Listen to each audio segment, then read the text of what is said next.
Hey y'all, welcome to my YouTube channel. Um, this channel, okay, somebody is cutting the grass right outside of my apartment, so if it's a little loud, I'm sorry about that. Um, but this channel is basically a way for me to just stay connected with you a little bit because I don't see y'all every day, and I surprisingly miss it. But I don't see y'all every day. So I just kind of want to share what's going on with me. And I want to hear from y'all in the comments. It's going to follow a format. First, I'm going to give you an update about what I've assigned on Common Lit. Second, I'll just give you an update on my life. Third, I'll give you an update on whatever book I'm reading. We're going to do a quote, and then we're going to do some vocabulary. I'm kind of stoked about the vocabulary portion because vocabulary words that we're going to be doing are going to be kind of unusual because anybody can flex with money and jewelry, but how many people can truly flex with an expansive vocabulary? I'm basically putting you on game right now, so you're welcome. Okay. So for Common Lit this week, we are reading A Good Man is Hard to Find by Flannery O'Connor, and we're going to read The Landlady by Roald Dahl. Both stories are kind of dark, okay? Flannery O'Connor, she's the GOAT. She writes what is called Southern Gothic literature. And so they're stories that are placed in the South and they deal with the customs of the South, but they also have a dark edge to them.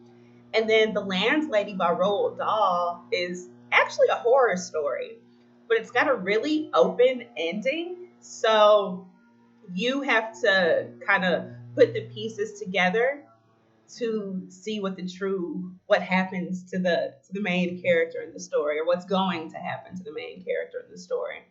Also, just a fun connection, Roald Dahl, the person who wrote The Landlady, is also the person who wrote Matilda. And he wrote James the Giant Peach, and he wrote the BFG, the Big Friendly Giant. If you've not read Matilda or seen the movie, I highly recommend it, either or, because the movie is great too. Obviously, I'd rather you read the book first, but if you don't have access to the book, check out the movie because Matilda is a classic. Okay. As far as me and my life, I bought a 3 pound bag of gummy bears on Sunday. So that's just what I'm doing right now. Eating gummy bears and missing y'all. That's my life.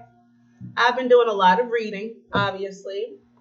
The This is what I'm reading now. I'm nearly finished with it. It's called Go Set a Watchman. It is the sequel To Kill a Mockingbird. It's To Kill a Mockingbird is one of my favorite stories of all time. And this takes place about 20 years after that story. So it's been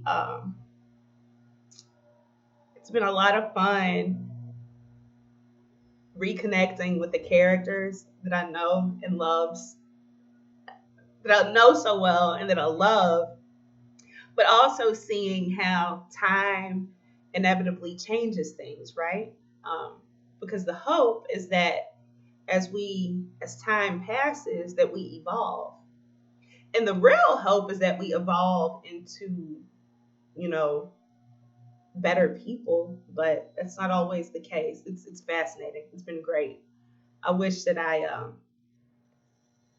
love to teach it one day, but you can't read it without reading To Kill a Mockingbird first, because if you don't read what comes first, then reading this kind of it just doesn't have the same impact. So, To Kill a Mockingbird, and then Go Set a Watchman.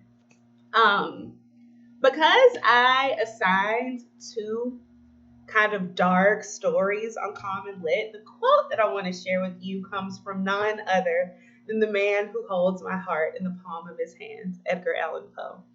And the quote says, "The death of a beautiful woman is unquestionably the most poetical topic in the world."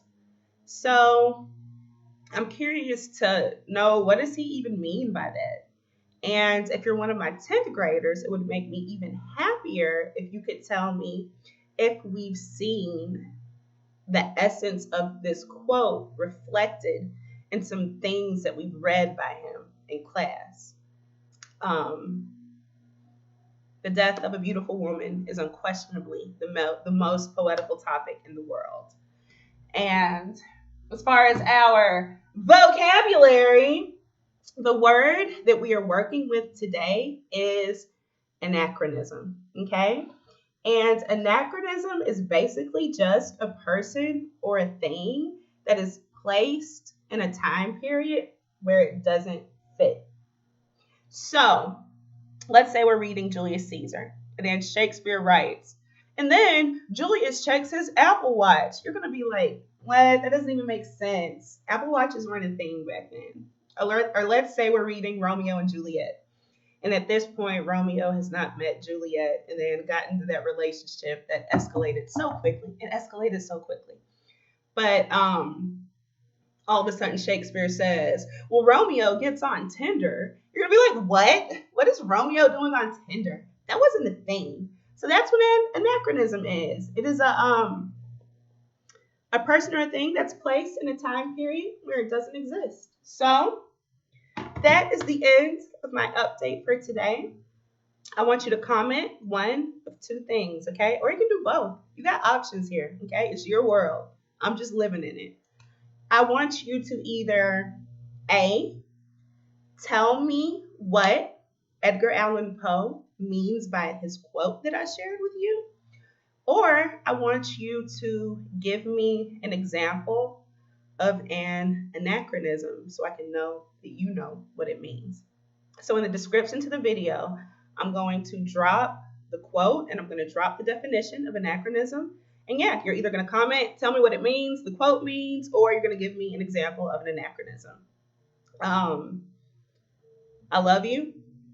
I obviously can't see you right now, but I'm going to say, what are you going to do?